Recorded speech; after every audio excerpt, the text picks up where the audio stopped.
A warm welcome to you on behalf of APAC News Network. Thank you. Very briefly, APAC News, we are a media organization headquartered out of Noida, and we focus across different domains of government, education, healthcare, enterprise, IT, BFSI, as well as the startups community.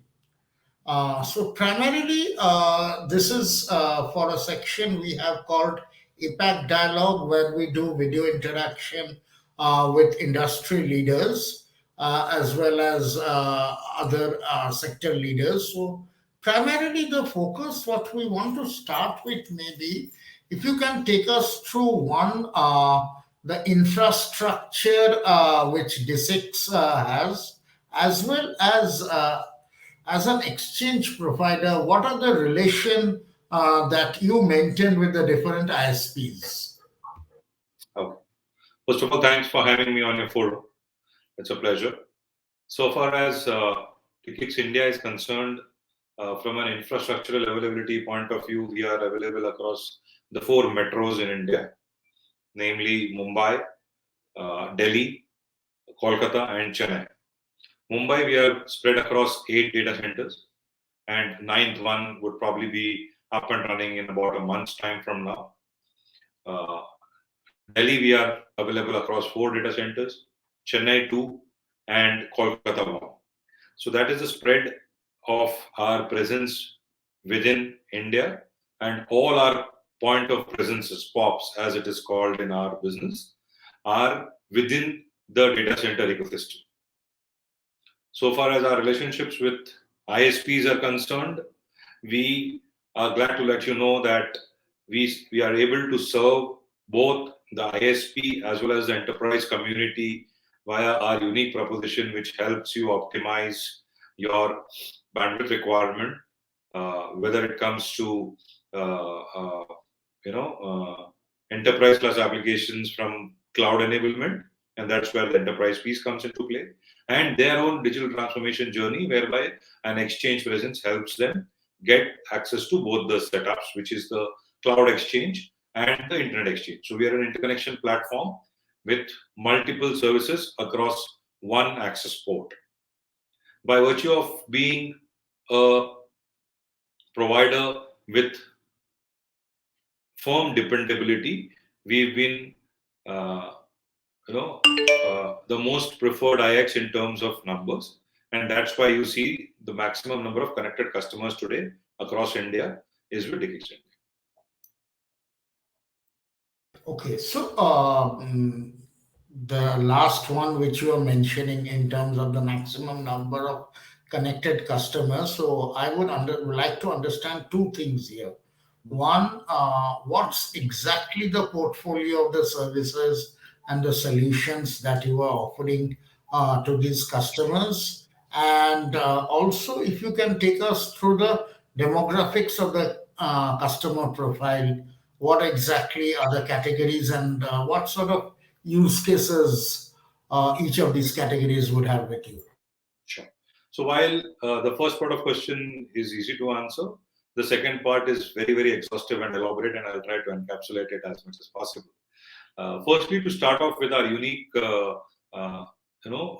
standing in a ecosystem as of today, is the fact that we have a single access port which allows you to have multiple services provisioned across the same port, which in effect means that if you are an ISP, you have a peering service that comes to you, which helps you, in case of Mumbai, offload 92% of your raw domestic internet bandwidth, as it is called in the industry, onto the exchange, as a result of which it helps you optimize your cost, increase your efficiency, get better resilience, and helps you invest that saved money into developing your infrastructure and getting into an CapEx, OpEx decision making as the organization may deem fit.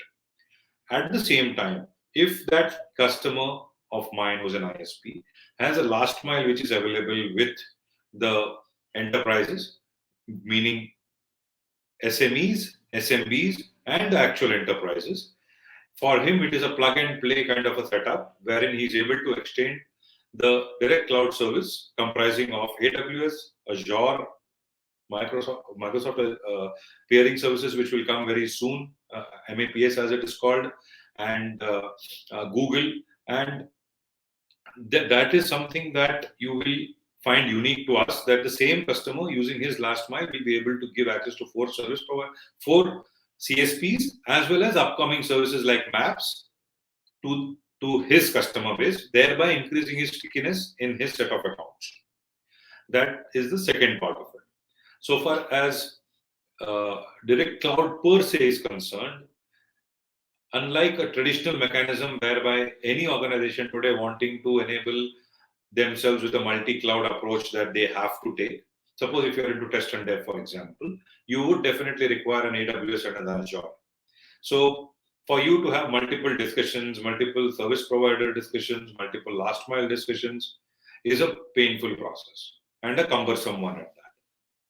When you connect up with DE-CIX, not only do I help you optimize your bandwidth, which you typically buy from your telco, but I also help you in your cloud connect journey by slicing and dicing your requirement in a matter of 7 days if you're available on the same data center where I'm present, which is omnipresent as far as Mumbai is concerned for that matter. That gives the organization agility, and it gives an organization full control on the data traffic and flows that it has. Today, by virtue of doing this, we have been able to serve organizations like National Thermal Power Corporation for direct cloud.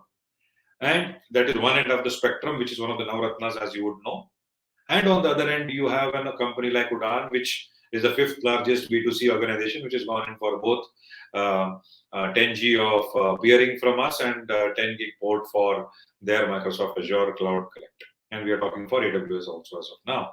So having said this, on the same port, now comes the Microsoft Azure peering services.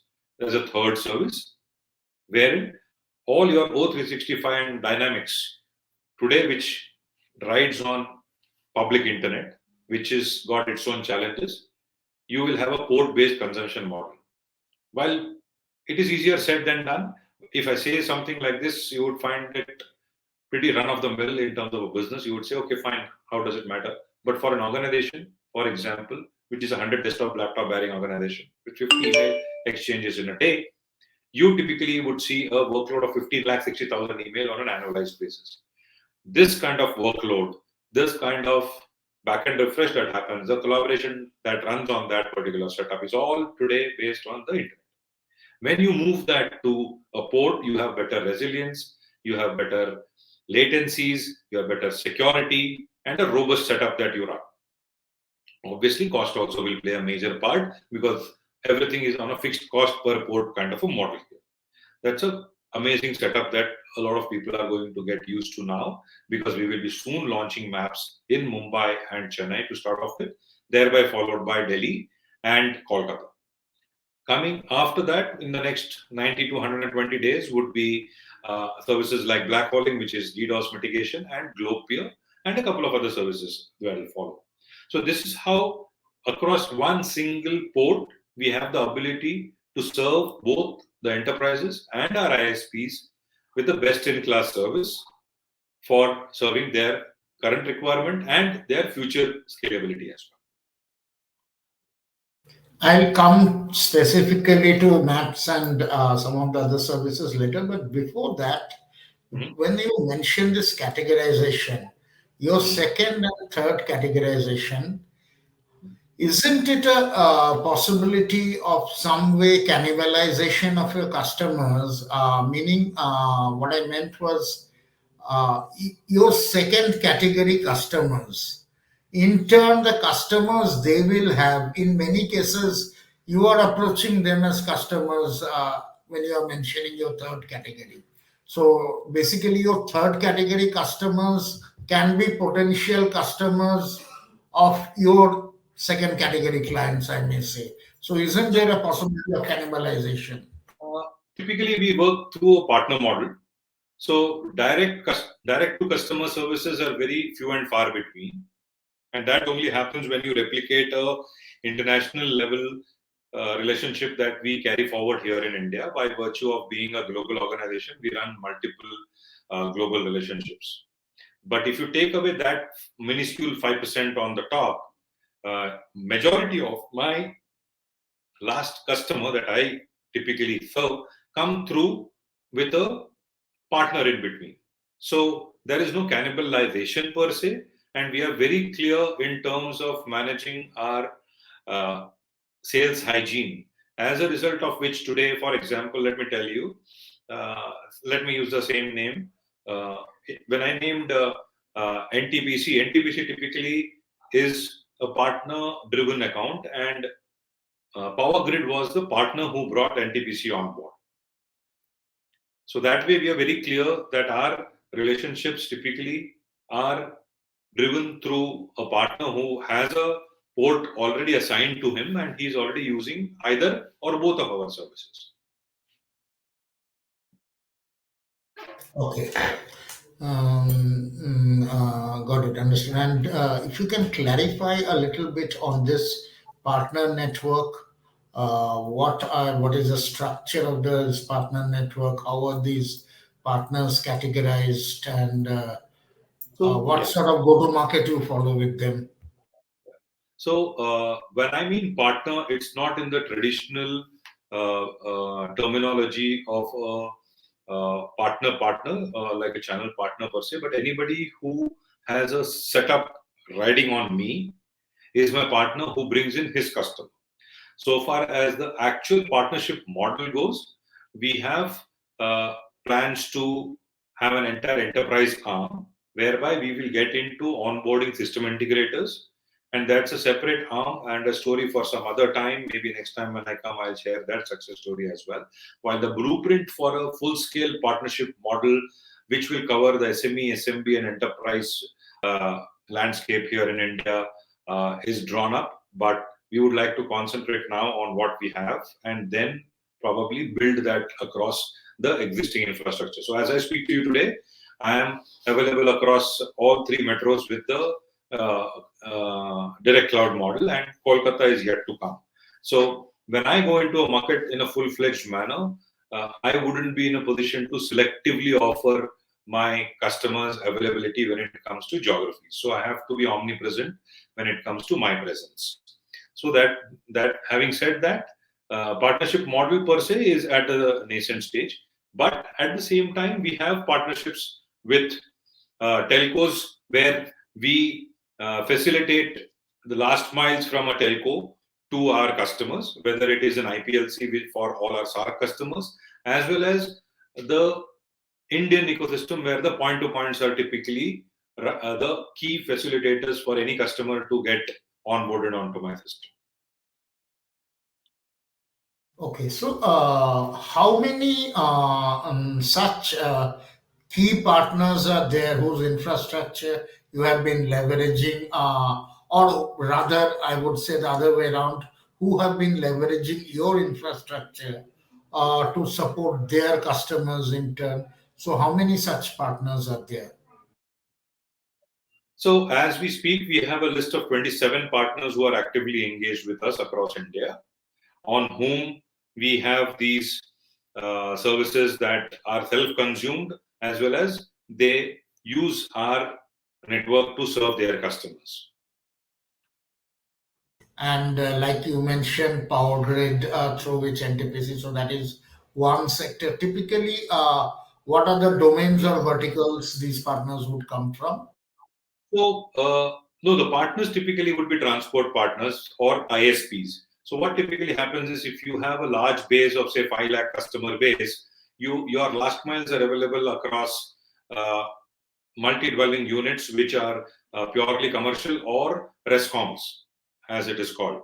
And with the current 24 months experience or 21, 22 months experience that we've seen, especially during the pandemic, the entire traffic load and workloads have shifted from offices to residences, from where people have actually been able to function.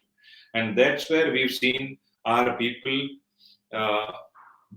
very happy with DE-CIX because of the fact that they've not only been able to survive in their business, but have been able to exponentially grow by virtue of consistent and repetitive best-in-class service and upgrades that we were able to provide to them on a timely basis. So my next question was that itself. In fact, what the pandemic has done is basically shifted the nature of workloads of enterprises with this, especially this work from anywhere concept. So, what were the sort of, especially in the initial days and gradually going with the shift towards work from home? How did you help your partners manage this workload impact on changing pattern of workloads, and what were the initiatives you taken? Thank you. So, see, those were very, uncertain times, if I can't call it so. Overnight, we saw a lot of shift in demand from customers across the three broad spectrums that you address in the Indian ecosystem today: the SMEs, SMBs, as well as the enterprises, wherein the telcos themselves were not able to give the right kind of upgrades to their customers when it was a customer today typically on a 10 meg or a 20 meg kind of a setup at his home, and overnight he requires better bandwidth, faster response times, lower down times, and so on and so forth. And with the workload immediately shifting on the rescom segment, those customers of ours who were connected with us, or those customers who knew about our lineage of how we've been able to help and grow this particular ecosystem, were able to get upgrades as short time as 24 hours. We got a call today while we were getting the paperwork done and the compliances done at our end in terms of sales hygiene. At the same time, we were able to give them upgrades, as a result of which they were able to give seamless service to their customers. That is one important thing that we managed to do for them. Two, at the peak of pandemic, we were able to launch direct cloud, which was very essential at that point of time, wherein there was chaotic traffic going all around, and a lot of enterprises wanted a safe, secure, hassle-free connect, which is resilient and robust and scalable, to be available at that point of time. And despite multiple challenges that we faced at that point of time, we were able to get at least Mumbai and Chennai enabled through direct cloud, so to speak. So these are the two key things that happened during the pandemic, as a result of which the industry also was able to recognize that, and one of the forums also recognized us as the Cloud Innovator of the Year and awarded us with the same. Another thing which has sort of emerged as a pattern, especially post pandemic, while that has accelerated the cloud adoption amongst enterprises, you mentioned earlier, there is a typical multi cloud adoption and deployment which we are seeing in enterprises. So, there can be certain applications on some public cloud provider, mentioned either AWS or Azure. There can be multiple private providers handling certain applications on each of them. Certain applications might be on the edge also. So typically in this multi-cloud scenario, and where many of these enterprises then are using certain applications like those from Nutanix or the others likes to manage those multi-cloud environments.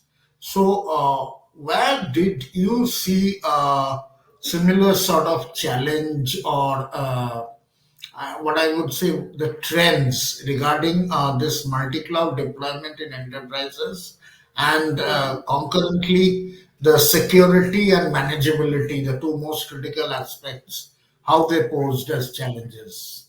Right. So while you have your customer conversations, you come to know, although you don't play a direct role in solutioning of their concerns in terms of security or manageability of their infrastructure or digital transformation journey, you always play a role of an enabler, whereby having that unique proposition of giving him a single access port, which gives them the dexterity and the flexibility of slicing and dicing requirements as per on the go almost kind of a model. What you're saying is very right. We've seen a lot of organizations when they go, and I'm not wanting to name one of the cloud service providers while I was doing an enablement call with them. They said they would want to. They said they would want to look at a connectivity for their customer, and they went to a telco, whereby the telco typically tells them that it is going to take 8 to 12 weeks for me to connect up an on-prem location of a customer to the B end. And as opposed to that, we were able to enable our customers through the direct cloud model. On a pre-sales, sales, post-sales implementation, the entire cycle takes place within 7 working days. So that's the level of accelerated response and customer delight that we brought to the fore in a time when everybody was wanting to do business despite the challenges that they were facing of people not being available on-prem, people not being available on a face-to-face meeting, and the entire new normal was not even being, adopted in the right fashion at that point of time, because it was something that was unprecedented for people. So we're glad to know that we were able to help a lot of organizations and their sales teams to enable not only sales closures, but bring customer delight to the fore by being a part of a solution which is more faster, more secure, more robust, and easier. As it has been our dictum that ease of doing business needs to come at every touch point that we have our conversations with customers, whether they are end customers or whether the first end customers.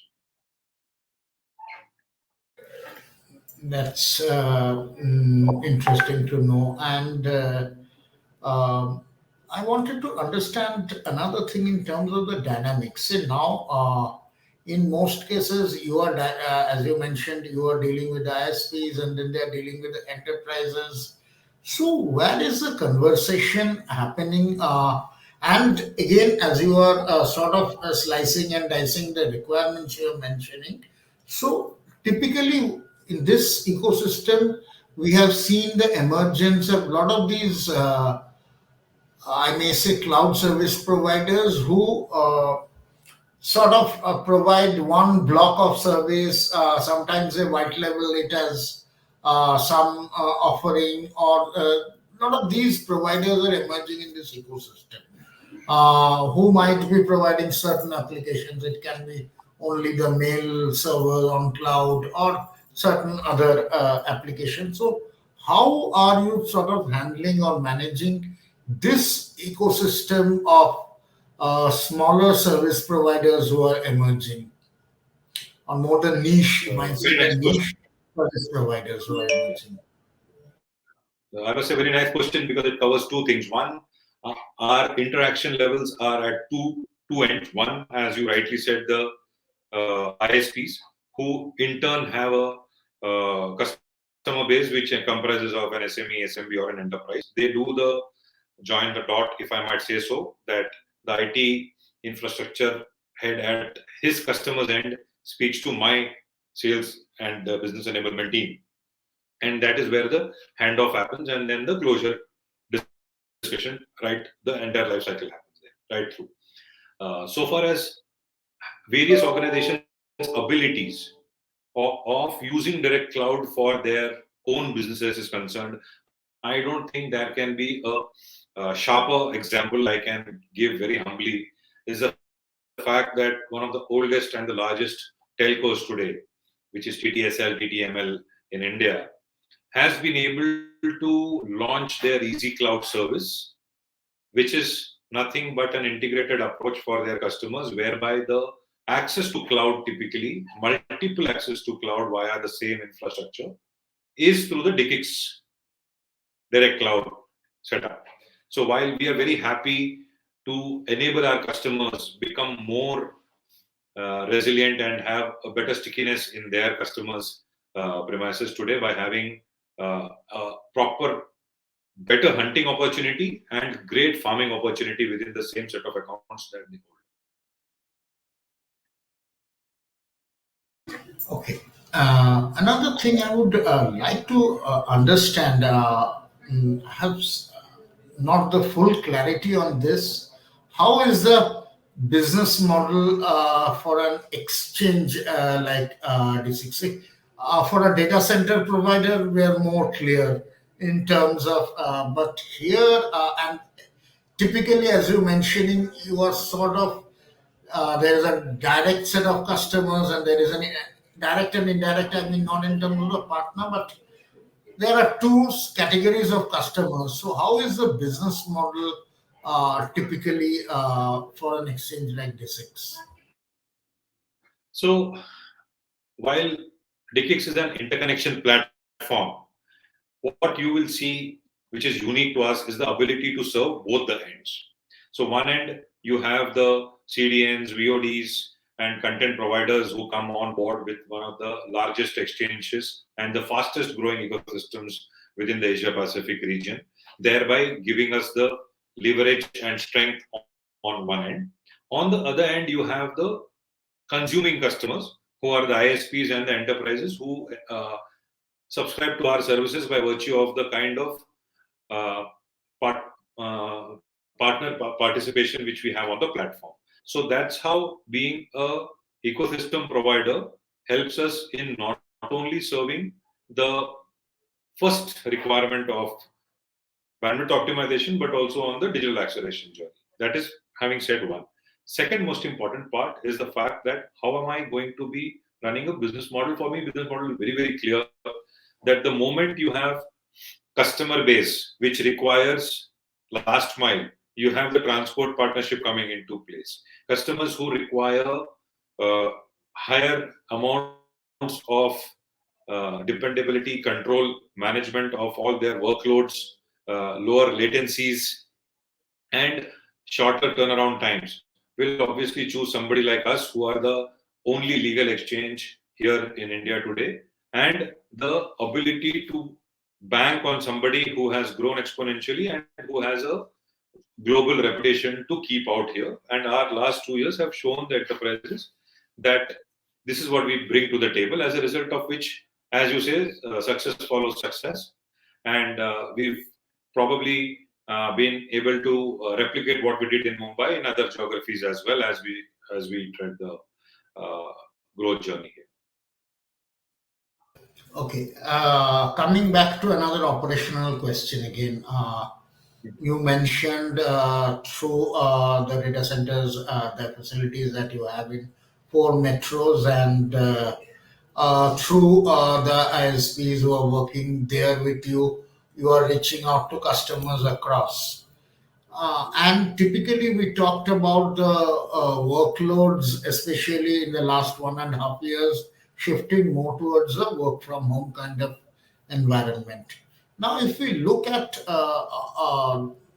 our quality of net bandwidth or even quality of power infrastructure, which is even more fundamental thing, this is the standard is definitely not uniform pan India, and there is a definitely very varying quality of bandwidth as well as power infrastructure across the country. So, and especially considering this work from home workloads, which were more geographically spread, how did you manage, and how do you intend to manage even going forward?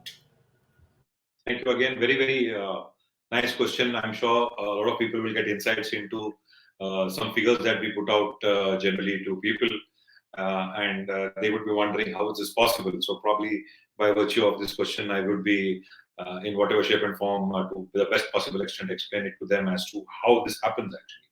So while we saw the shift happening from the offices to homes or remote locations, one of the most important things was that your organizational well-being and your people's well-being also mattered on the internet. So there was a time when internet was good to have when you're at home. But today, what the pandemic brought to the fore is something called as roti, kapda, makan, and internet. That was the level of importance that it gained overnight. And we are happy to have served all our customers in a manner in which not only were we able to look at their extended work hours become more fulfilling by having lower latencies and better turnaround times, but by virtue of having the best possible content providers on my network. At the end of the day, when he wants to relax, put his foot up and look up his TV and have a Netflix or an Amazon series run, to whatever extent we were able to serve that last mile content delivery also very effectively and consistently. As a result of which, not only are the numbers going to be staggering for you to know, but then that's the way we were able to deliver it, because 2 years back we embarked on a journey of complete lifecycle management, wherein we just don't talk to the customer, but we ask him as to what his method of delivery is going to be, and if in any way we can help him get that piece sorted out as well. And we've done multiple such conversations on behalf of our customers, thereby making the impossible possible for him at places like Sikkim, Mizoram, and many SAARC countries. That's a different story altogether for some other time. As a result of which, the last 21 months, my figures have been staggering on the platform in terms of growth. So the OTT and VOD demand and growth actually was at 2018% over the last 21 months. Gaming, which contributed efficiently, so not only the children but also the adults who were able to bring out the child in them during work from home were able to effectively use it, with a 1631% growth in that. ISP traffic grew by 603%, and that in itself is a validation of the fact how we were able to manage the transport layer efficiently, effectively, consistently, to enable each and every customer touch point to the best possible manner, thereby leading to this. One of the most important things, only CDN, we were able to give 643% jump, again in the 21-month frame. And social and online media, which was at that point very important, was at a jump of 587%. So when you see the entire spectrum and gamut of services that were available to the customer at any corner of India or many of the SAARC countries, we're happy that they were able to have a work-life balance in whatever unlocking that we were able to help them. So the digital unlocking of a lockdown was to a certain extent enabled by this small tech exchange here in India. That's very interesting to know. In fact, yes, as you mentioned correctly, the moment you give the numbers, then they appear even more staggering, to say the least. I will conclude the conversation. You mentioned some of the points, but I will basically looking ahead. If we look ahead for the next 3 to 4 quarters, what are going to be the key focus initiatives? And sort of, if you can give a time frame to each of these initiatives, by when are you looking at completing them? Thank you. So, firstly, we are at a very well thought of expansion drive, and very soon you will be looking at a couple of data centers across the current setup that we have in 4 metros, where we will grow from the current numbers that we have to an upcoming number by March. That is one. Large multinational corporations stepping into India, and one is having conversations with, thankfully, all of them, and we will be for sure available with each and every one of them as they go live. A couple of them would go live by 31st of March, end of this fiscal. So you will see a DE-CIX point of presence come up there by virtue of being the most preferred IX that is a given today's time. And obviously the launch of Microsoft Azure peering services, as I said, my equipment is already shipped. So very soon we should have it within the next 60 to 75 days. We should have that set of services available across Mumbai and Chennai, which means the entire South India and Western India will get covered by maps, and then followed by Delhi, which means North and East will then come into the picture. But at the same time, for my customers who are already connected from those locations via NLD, these services will any which ways be available for them to consume and to offload to their customers as well. Third most important thing is maybe on a probably 6, 7, 8 month kind of a time frame. If I must put a time frame to it, I think something to do with our presence in a collaborative approach of being close to where the data is being built and consumed, and the edge data center story when you will see evolving. You will see DE-CIX also as a part of those endeavors that a couple of players in the ecosystem would want to take effectively and execute. Okay. So Thanks. in a nutshell, if I Yeah. have to say, it's going to be digital everywhere, for everything, and for everyone. Oh, that's great to know. Thanks, and we would greatly appreciate. In fact, as an organization, even APAC Media, we would be keen on working with DE-CIX in